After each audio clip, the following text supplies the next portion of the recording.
Naam, wana ukuu wa Mwafrika, bado vita vinaendelea kati ya Israeli na Irani.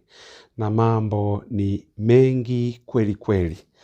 Na Irani ameendelea kunyesha mvua ya makombora yasiyokuwa na idadi upande wa Israeli. Israeli naye ameendelea kushambulia upande wa Irani. Kwa hiyo tuko hapa kwa ajili ya kukupa taarifa, updates za kinachoendelea. Kwa hiyo ninaomba tufuatane vizuri sana. Lakini kwa mpaka wakati huu kwa sasa ni kuwa Israeli inachezea kichapo kisichokuwa cha kawaida. Kwa sababu makombora yanayotoka upande wa Irani kuelekea Israeli ni balaa tupu. Naweza kusema hivyo kwa sababu Mwajemi amejipanga sawa sawa. Na hiki ndicho kitu ambacho tumekuwa tukikiongea, jambo ambalo linatutia wasiwasi kidogo. Naomba niongee tu ni mwazi, jambo linalotutia wasiwasi kwa mashambulizi ambayo Mwajemi anayafanya. Kwa sababu kumbuka Israeli hayuko mwenyewe. Na mpaka hivi tunavyoongea tayari wamesha kikao G7, mataifa ya G7 yameunda huo umoja wa G7 ambapo Urusi walimtoa baada ya uvamizi ule wa pale Ukraine wa Urusi. Kwa hiyo wakamtoa. Sasa G7 utakuwa unataja mataifa Uingereza, utakuwa unataja Italy, utakuwa unataja Japan, utakuwa unahitaja Canada ambapo ndio hicho kikao kimekaliwa huko Canada, utakuwa unamtaja Marekani mwenyewe, lakini pale kuna mwakilishi wa Umoja wa Ulaya, kwa maana kuwa mataifa yote ya Umoja wa Ulaya yote ni yako ndani ya G7, lakini pia utakuwa unamtaja Ujerumani na Ufaransa pia. Hawa wote wanamuunga mkono Myahudi. Ukumbuke G7 ndio wanaoamuaga dunia iende huku au ielekee huku. Ndio maana nikasema kuwa Mwajemi anachokifanya ni kitu kizuri sana, kulipa kisasi na pia kile anachokifanya kule. Lakini sasa je, yajayo mbeleni yanaenda kutushangaza, kwa sababu wanasema Donald Trump ondoka kwenye mkutano huu, amekatisha, kwa sababu kulikuwa na mkutano wa G7 pale Canada ambao ni siku 3, natakiwa mkutano uende kwa siku 3, lakini Donald Trump ameweza kukatisha ule mkutano na kuelekea upande wa Washington ili akafuatilie kwa ukaribu kinachoendelea katika taifa la Israeli, kwa sababu mashambulizi ya ukipigo kimekuwa ni kikali mno kutoka kwa upande wa Irani kuelekea upande wa Israeli. Kwa mashambulizi yamekuwa ni makali mno yaliyomfanya mpaka Donald Trump akatishe mkutano waliokuwa nao hapo Canada wa G7 na kuelekea moja kwa moja Washington. Ni nini kinachofuata baada ya hapo? Umeona ni nini kinachofuata baada ya hapo? Kwa hiyo tunaendelea kuangalia tujue kuwa je, haya mambo yataendaje. Lakini ngoja nikupe updates kidogo hapa, nikusomee namna zilivyo. Ni kuwa Irani yazindua mashambulizi makubwa ya makombora na ndege zisizo na rubani dhidi ya Israeli mpaka hivi tunavyoongea. Inaripotiwa pia kwamba wadukuzi wameshambulia mfumo wa ulinzi wa anga wa Israeli. Hizi Iron Dome zimedukuliwa na wataalam kutoka upande wa Irani ambapo hazifanyi kazi tena. Na kitu kingine, Irani wameanza kukamata watu wa hawa mashushushu waliokuwa ndani ya Irani, na wengi wana asili ya India, ambapo sasa India na yenyewe imeanza kusema watu wetu tunaomba waondoke hapo Tehran, kwa sababu Myahudi ameonya kuwa watu waondoke Teherani kwa sababu hapo Teherani kuna mashambulizi makubwa yanayoenda kutokea. Sasa sijui ndio vikao hivi ambavyo wamekaa hawa manyang'au wa G7, maana ukumbuke hawa ndio wenye vurugu nyingi duniani. Kumbuke hawa ndio waliendesha operation za kumuua Saddam Hussein. Kumbuke hawa ndio waliongoza operation za kumuua Colonel Muammar Gaddafi. Ukumbuke mambo yote mabaya yanayoendelea duniani, G7 hawa wanahusika, kwa sababu Marekani yuko hapo na mambo kadha wa kadha yako hapo. Na sasa hivi umeona, sema hiyo picha tu hatuwezi tukakuwekea hapa kwa sababu YouTube wamekuwa very strict katika masuala haya, kwa sababu sasa wakipigwa na wao ukiongea sana kuhusiana kuwa wanapigwa, manake matokeo yake wanaondoa hizi video. Watu wanaotengeneza maudhui haya wanajua. Ndio maana unaona picha nyingi hatuweki picha zinazoonyesha uhalisia wa mambo yanayoendelea kule, kwa sababu wataziondoa, na hizi channel huwa wanazifunga kabisa.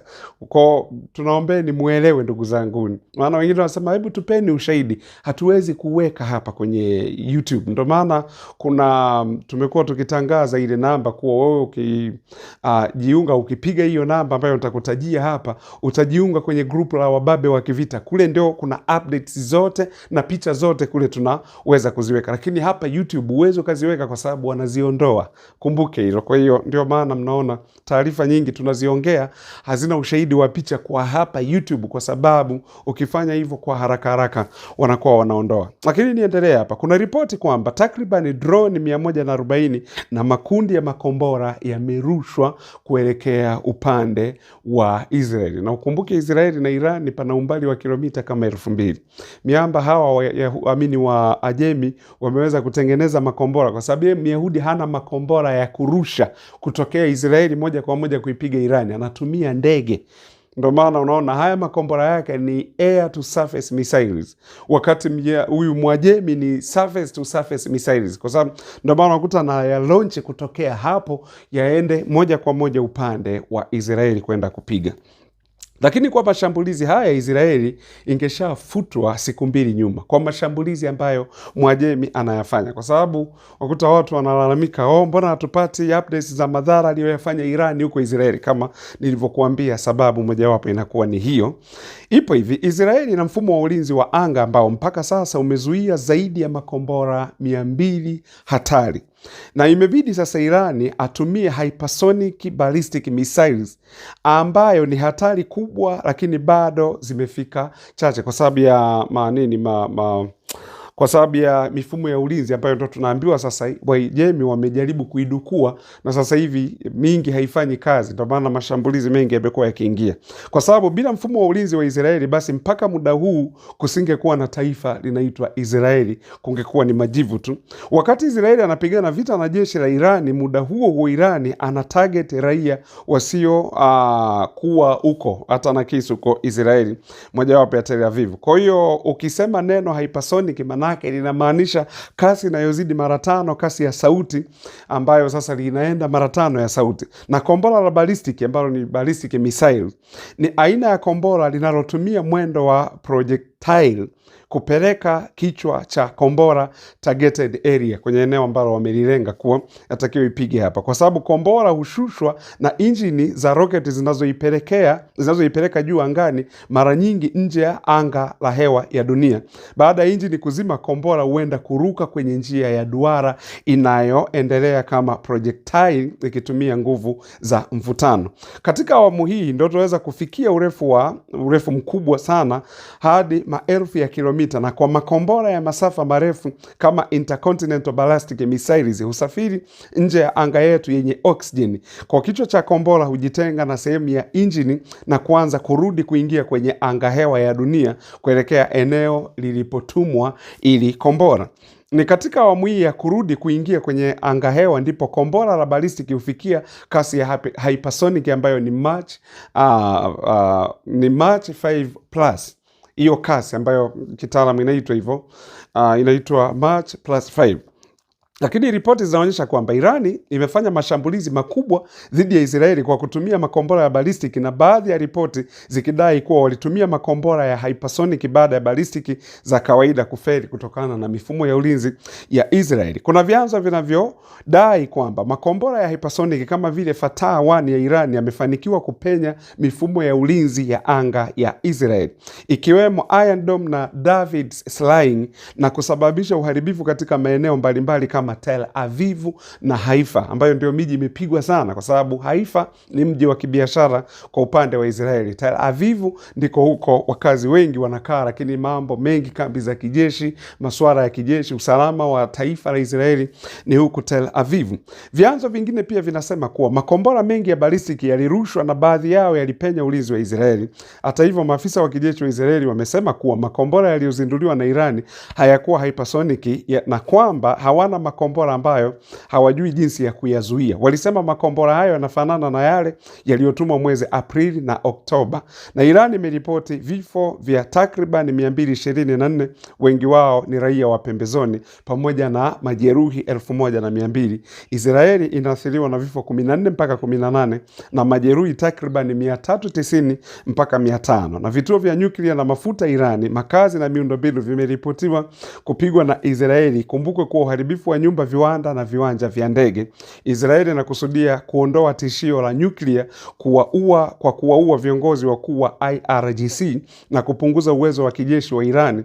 Na Irani inaimarisha mashambulizi kwa kutumia new methods ili kuvunja ulinzi wa Israeli, na imekataa mazungumzo ya mapumziko kwa sababu wanatumiaga mazungumzo kuwa jamani, hebu tusitishe kwanza vita, kumbe huku upande wa pili wanajipanga. Irani amegoma, amekataa, amesema hapana, sitaki hayo mazungumzo ya mapumziko, kwa namna ambavyo tuko kwenye mazungumzo alafu mkaja mkavamia. Sasa swali, tunaelekea wapi?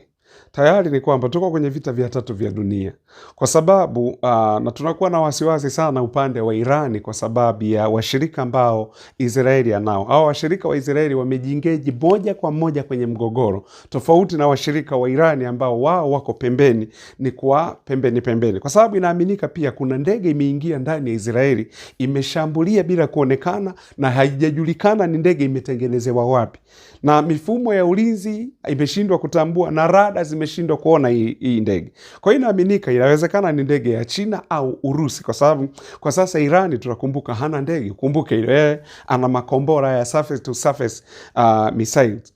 Kwa hiyo hii ndege imeingia na hawajajua chanzo au hii ndege imetengenezewa wapi mpaka leo hii, kwa sababu rada za Israeli hazijaona. Lakini wakati huo unaambiwa kuna ndege 6 za Israeli ambazo zilikuwa zinaingia ndani ya anga la Irani. Mifumo ya ulinzi ya Irani imeweza kuzitungua hizi ndege na kuziangusha.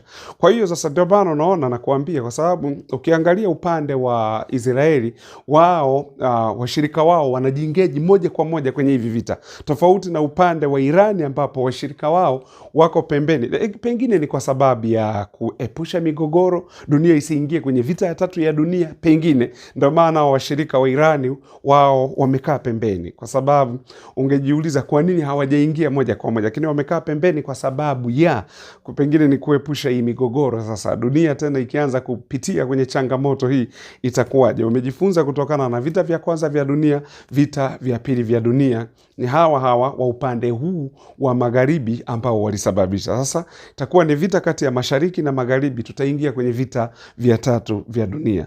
Ndugu zanguni, tunaweza kuomba tuiombe Irani, tunaweza kuomba tuiombe Israeli, tusikae upande wowote ule, tuombe kuwe na amani. Tunaomba wakati huu waingie kwenye mazungumzo ya amani ili kuepusha migogoro hii na hivi vita kuwa ni vita vya 3 vya dunia, ambapo tutakuwa tumeingia mahali pabaya mno. Asanteni sana.